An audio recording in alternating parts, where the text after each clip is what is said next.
Hi everyone, my name is Shahbaz and today I'm going to be talking about the purchasing power parity theory. What is purchasing power parity? Purchasing power parity, or PPP, is a term used to acknowledge a connection between foreign exchange rates and product price. It is a theory that proposes that exchange rates will ultimately adapt so that similar goods around the world hold a similar value.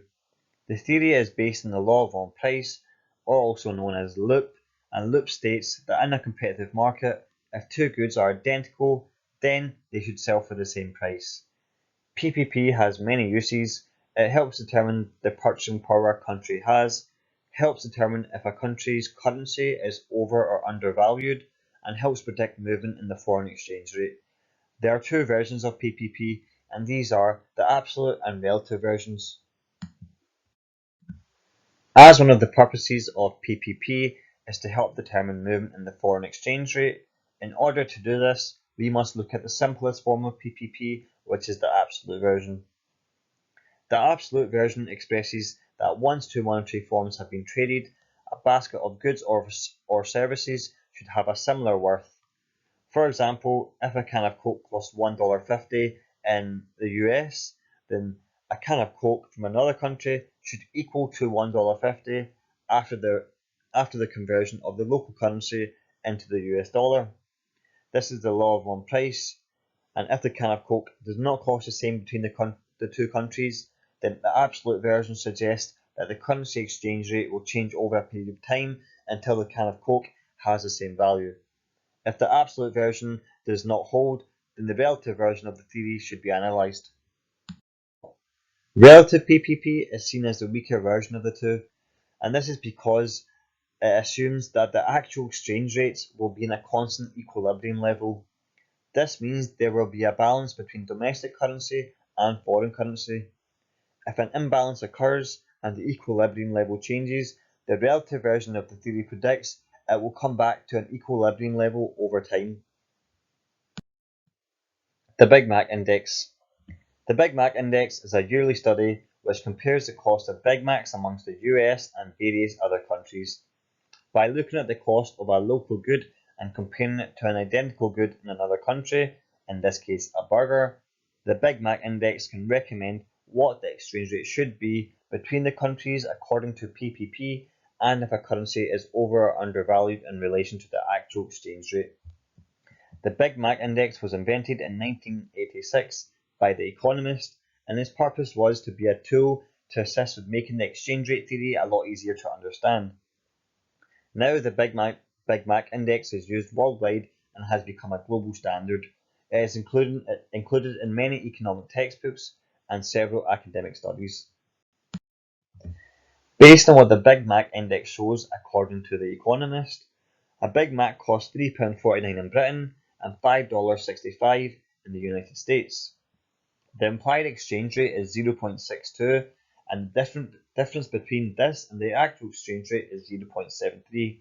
This suggests that the British pound is 15.9% undervalued. In this case, the PPP theory suggests that over a long period of time, the exchange rate of the British pound and the US dollar will have to increase to reach the equilibrium level in order for the Big Mac to cost the same in the UK and the US.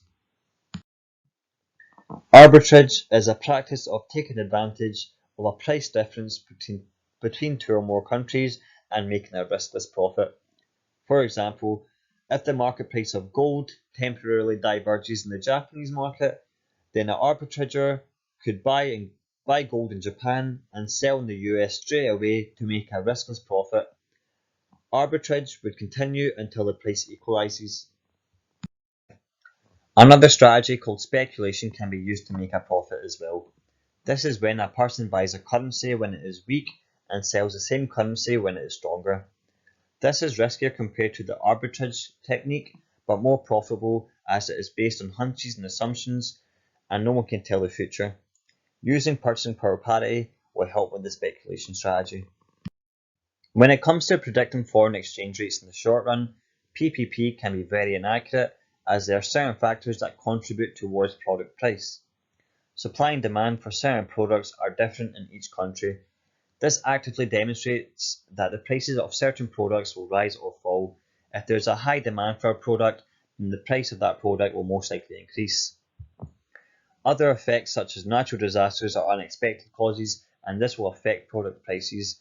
As natural disasters could damage goods or lead to a poor harvest, this will lead to similar products around the world being a different price. PPP is more useful and consistent when predicting foreign exchange rates in the long run. This is due to prices being adjusted over time because of inflation.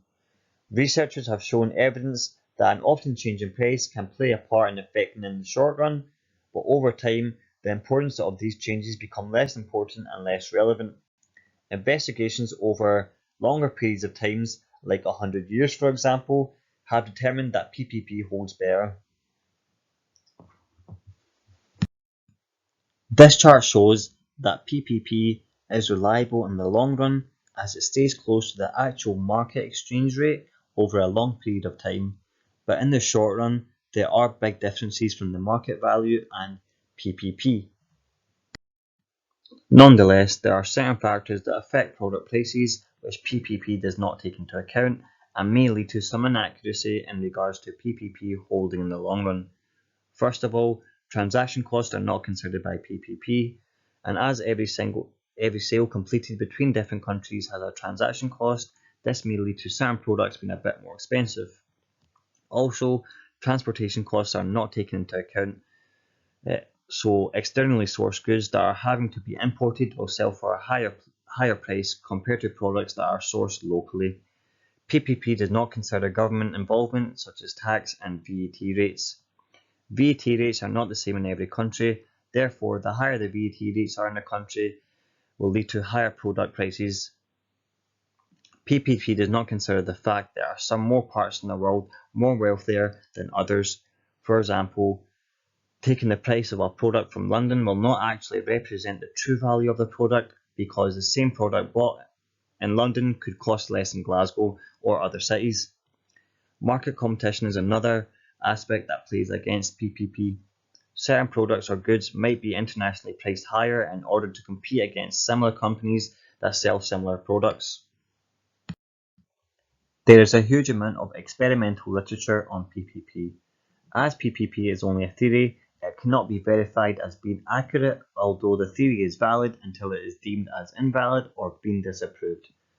To conclude, PPP holds better in the long run because there is more time for exchange rates to adjust and hit the equilibrium level. The PPP theory offers a clear connection between product prices, exchange rates, and inflation rates. The theory also allows for researchers to make comparisons between countries and gives an accurate explanation of why exchange rates change. But one of the main issues involved with PPP is trying to obtain the true value of product prices. If there's only one global standardized price index that was used, this would make the theory more accurate and more consistent. Thanks for listening, guys, and I hope you enjoyed it.